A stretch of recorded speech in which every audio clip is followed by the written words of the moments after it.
De nouvelles données démontrent qu'un autre 1,5 million de travailleurs ont déposé des demandes de prestations de chômage la semaine dernière.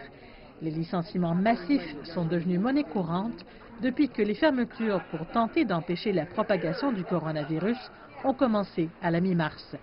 Certains travailleurs sont de retour alors que des États rouvrent, mais le nombre total de chômeurs pour la semaine qui s'est terminée le 6 juin demeure bien au-dessus des chiffres observés pendant la crise financière mondiale.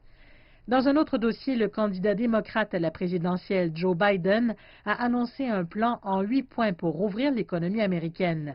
Le plan de l'ancien vice-président inclut l'élargissement des tests de COVID-19 et l'augmentation de la production d'équipements de protection.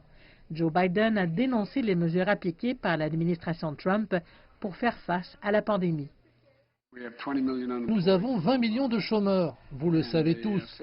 Et à défaut de faire face à la pandémie, je crois que le gouvernement fédéral a abdiqué tout rôle efficace de leadership. Fondamentalement, Trump a eu un plan d'un point de rouvrir les entreprises, juste d'ouvrir.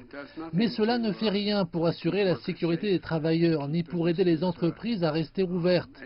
Et deuxièmement, cela n'a pas fait grand-chose pour susciter la confiance des consommateurs.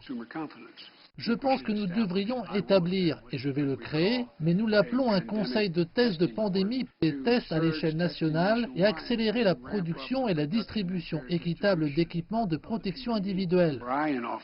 Si j'étais au pouvoir, je prendrais 25 milliards de dollars, mettant essentiellement un tsar du vaccin en charge lorsque, si Dieu le veut, nous obtiendrons ce vaccin. Le plan de Biden assure également des congés de maladie payés par le gouvernement fédéral et un groupe de travail national pour mieux suivre la propagation du coronavirus. Quant à l'administration Trump, le secrétaire au Trésor Steven Mnuchin a promis jeudi de ne plus confiner pour stopper la pandémie, ajoutant que cela pourrait causer plus de dégâts. Le président Trump a fait écho aux commentaires de Mnuchin, affirmant sur les réseaux sociaux que les États-Unis connaîtront un très bon troisième trimestre et l'une des meilleures années en 2021.